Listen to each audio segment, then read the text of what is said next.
Assalamualaikum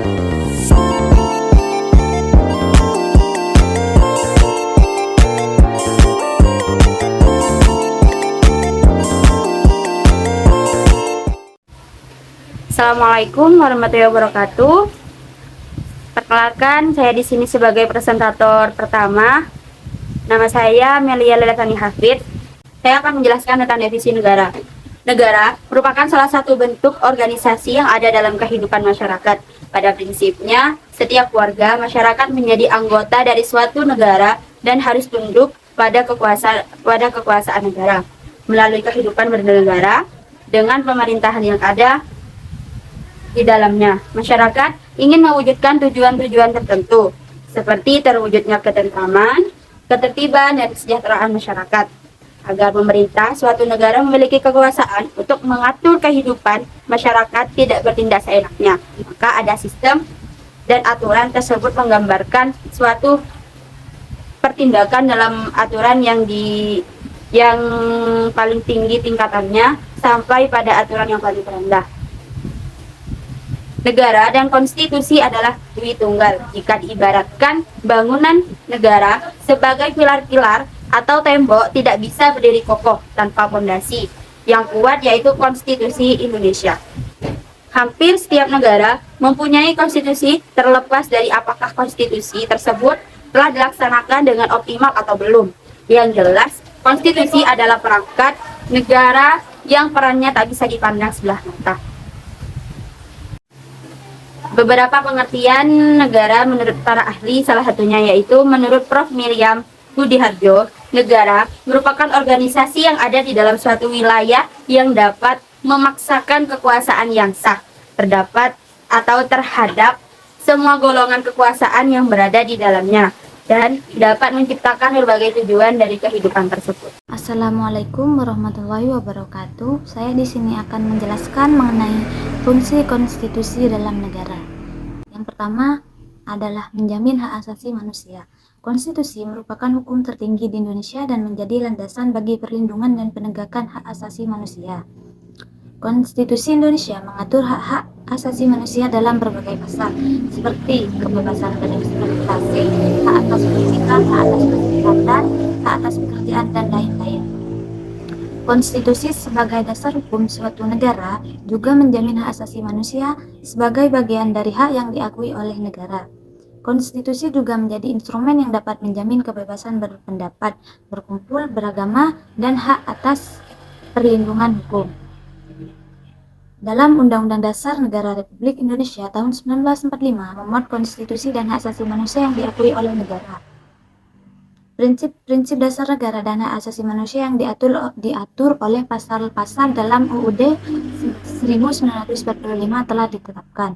Di samping itu, Indonesia juga telah menyetujui beberapa perjanjian internasional tentang hak asasi manusia seperti Deklarasi Universal Hak Asasi Manusia (DUHAM) dalam Konvensi Internasional tentang Hak Sipil dan Politik. Yang kedua adalah menetapkan pembagian kekuasaan. Prinsip konstitusionalisme modern sesungguhnya menyangkut pengaturan dan pembatasan kekuasaan negara, sehingga dinamika kekuasaan dalam proses pemerintahan dapat dibatasi dan dikendalikan sebagaimana mestinya. Ada beberapa fungsi penting konstitusi untuk menetapkan pembagian kekuasaan, yaitu yang pertama adalah pembatasan kekuasaan. Konstitusi mengatur cara di mana kekuasaan negara dibagi antara cabang eksekutif, legislatif, dan yudikatif. Yang kedua adalah pemerintahan yang seimbang. Dengan menetapkan pembagian kekuasaan, konstitusi menciptakan sistem pemerintahan yang seimbang, di mana setiap cabang memiliki peran dan kewenangan yang jelas. Yang ketiga adalah pencegahan terhadap penyalahgunaan kekuasaan. Dengan membagi kekuasaan, konstitusi memungkinkan masing-masing cabang untuk saling mengawasi dan mengimbangi satu sama lain. Yang keempat adalah stabilitas politik. Pembagian kekuasaan yang jelas dan diatur oleh negara oleh konstitusi merupakan menciptakan stabilitas politik dalam suatu negara. Selanjutnya adalah menentukan sistem pemerintahan. Konstitusi adalah seperangkat prinsip, norma, aturan, dan nilai-nilai dasar yang mengatur dan mengorganisasikan pemerintahan suatu negara. Konstitusi bertindak sebagai hukum tertinggi dalam suatu negara dan menentukan kerangka kerja bagi sistem politik, kekuasaan pemerintah. pemerintah, hak-hak warga negara, serta hubungan antara pemerintah dan rakyat. Konstitusi memiliki beragam fungsi yang penting dalam sistem pemerintahan. Yang pertama adalah mengatur kekuasaan pemerintahan. Konstitusi menentukan bagaimana kekuasaan akan dibagi antara cabang-cabang pemerintahan, seperti eksekutif, legislatif, dan juga yudikatif. Yang kedua adalah mengatur hubungan pemerintah dan rakyat. Konstitusi menetapkan hubungan antara pemerintah dan warga negara. Ini mencakup hak dan kewajiban warga negara serta hak asasi manusia. Yang ketiga adalah menentukan batasan-batasan kekuasaan. Konstitusi mengatur batasan-batasan terhadap kekuasaan pemerintah. Ini memastikan bahwa pemerintah tidak beroperasi secara semena-mena dan harus tunduk kepada hukum. Yang keempat adalah mengatur proses perubahan. Konstitusi menguraikan bagaimana perubahan atau amandemen terhadap konstitusi dapat dilakukan. Selanjutnya adalah menyediakan perlindungan hukum. Fungsi konstitusi sebagai penyedia perlindungan hukum adalah salah satu tujuan utama dari peraturan-peraturan dasar negara. Konstitusi membentuk landasan hukum dan moral dalam suatu negara yang memastikan bahwa pemerintahan berjalan sesuai dengan prinsip-prinsip yang telah ditetapkan dan melindungi hak serta kebebasan warga negara sebagai penyedia perlindungan hukum. Sebagai contoh, dalam sistem hukum Indonesia, Mahkamah Konstitusi berperanan penting sebagai lembaga pengawal tegaknya hak asasi manusia. Sebagai contoh, dalam sistem hukum Indonesia, Mahkamah Konstitusi berperanan penting sebagai lembaga pengawal tegaknya hak asasi manusia. Dengan kewenangan uji material yang dimilikinya, Mahkamah Konstitusi tampil sebagai lembaga penegak hukum yang mengawal berjalannya kekuasaan negara agar tidak terjebak pada tindakan sewenang-wenang dan melanggar HAM. Fungsi konstitusi sebagai penyedia hukum mencakup berbagai aspek, dari melindungi hak asasi manusia, menggunakan kebebasan warga negara, hingga mengatur hubungan antara pemerintah pusat dan daerah. Konstitusi berperan penting dalam memastikan bahwa pemerintahan berjalan sesuai dengan prinsip-prinsip yang telah ditetapkan dan melindungi hak-hak serta kebebasan warga negara. Sekian dari saya. Wassalamualaikum warahmatullahi wabarakatuh. Proses pembentukan konstitusi, yaitu hukum dasar yang mengatur penyelenggaraan negara. Konstitusi dibuat dengan tujuan untuk mengatur tata cara pemerintahan dan mengatur hak-hak serta kewajiban warga negara. 1. Pemantapan kebutuhan dan persiapan awal. Tahap ini melibatkan pengidentifikasian kebutuhan akan konstitusi atau revisi. Pada tahap ini mungkin ada pembentukan sebuah badan khusus atau komisi untuk memulai proses tersebut. 2. Pengumpulan data dan konstitusi publik. Proses ini melibatkan pengumpulan masukan dari berbagai pihak, termasuk kelompok masyarakat, partai politik, pemimpin agama, ahli hukum, warga biasa. Ini bisa dilakukan melalui diskusi panel, survei publik, atau forum diskusi. 3. Penyusunan rancangan konstitusi. Badan atau komisi konstitusi memulai proses rancangan konstitusi. Ini melibatkan diskusi intensif, negosiasi, dan perumusan. 4. Pengujian publik. Setelah rancangan konstitusi dibentuk, dokumen tersebut biasanya dipublikasikan untuk umpan balik lebih lanjut dari masyarakat.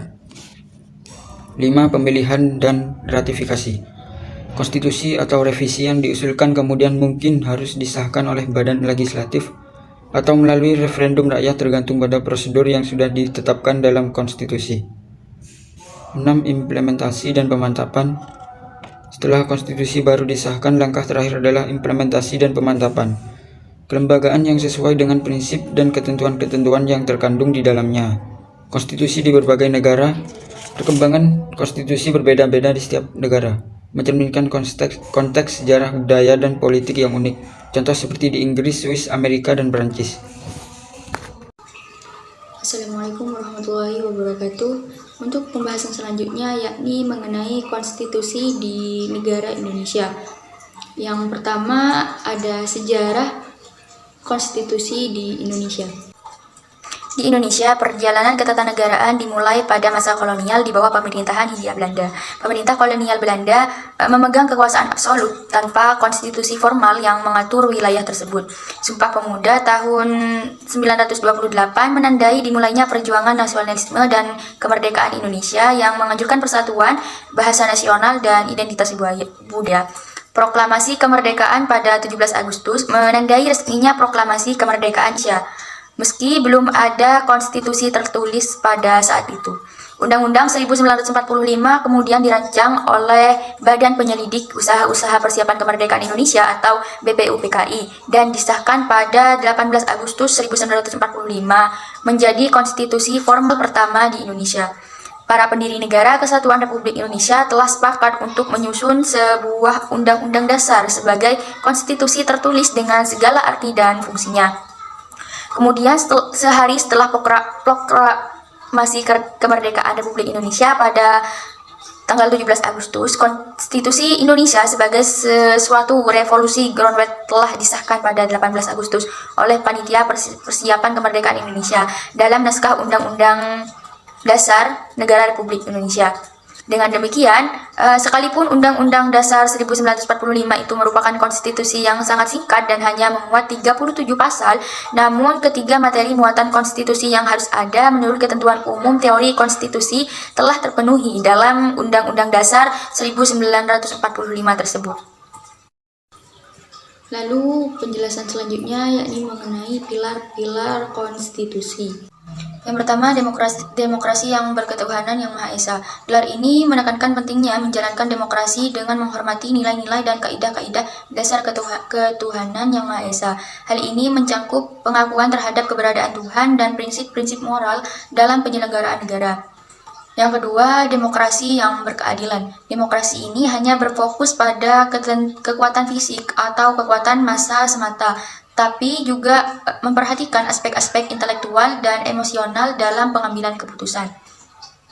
Lalu yang ketiga, demokrasi yang berkepribadian. Pilar ini menekankan pentingnya menjalankan demokrasi dengan memperhatikan kearifan lokal, budaya, dan identitas nasional. Yang keempat, demokrasi yang berkeadilan sosial. Hal ini mencakup upaya untuk mengurangi kesenjangan sosial, memperhatikan hak-hak sosial dan ekonomi, serta memastikan akses yang adil terhadap sumber daya dan kesempatan. Dan yang terakhir, demokrasi yang berkeadaban. Pilar ini menekankan pentingnya menjalankan demokrasi dengan menjunjung tinggi norma-norma etika, moral, dan tata krama dalam kehidupan berbangsa dan bernegara.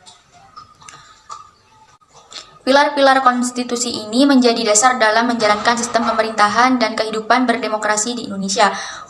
Konstitusi Indonesia juga mengakui pentingnya prinsip-prinsip Pancasila sebagai ideologi negara dan Undang-Undang Dasar 1945 sebagai konstitusi tertinggi yang mengatur struktur negara dan hak-hak warga negara. Dan untuk pembahasan yang terakhir yakni mengenai perubahan konstitusi di Indonesia. Perubahan pertama dilakukan dalam Sidang Umum MPR tahun 1999. Arah perubahan pertama undang-undang adalah membatasi kekuasaan presiden dan memperkuat kedudukan Dewan Perwakilan Rakyat atau DPR sebagai lembaga legislatif. Perubahan kedua dilakukan dalam Sidang Tahunan MPR tahun 2000. Perubahan kedua menghasilkan rumusan perubahan pasal-pasal yang meliputi masalah wilayah negara dan pembagian pemerintahan daerah. Penyumpamaan perubahan pertama dalam hal memperkuat kedudukan DPR dan ketentuan terperinci tentang hak asasi manusia. Perubahan ketiga ditetapkan pada Sidang Tahunan MPR 2001. Perubahan tahap ini mengubah dan menambah ketentuan-ketentuan pasal tentang asas-asas landasan bernegara, kelembagaan negara, dan hubungan antara negara, serta ketentuan-ketentuan tentang pemilihan umum. Sedangkan perubahan keempat dilakukan dalam Sidang Tahunan MPR 2002. Perubahan keempat meliputi ketentuan tentang kelembagaan negara dan hubungan antar negara, penghapusan Dewan Pertimbangan Agung atau DPA, dan pendidikan, kebudayaan, perekonomian, dan kesejahteraan sosial, serta aturan peralihan dan aturan tambahan. 4 tahap perubahan undang-undang tersebut meliputi hampir keseluruhan materi Undang-Undang 1945. Naskah asli undang-undang berisi 71 butir ketentuan, sedangkan perubahan yang dilakukan menghasilkan 199 butir ketentuan.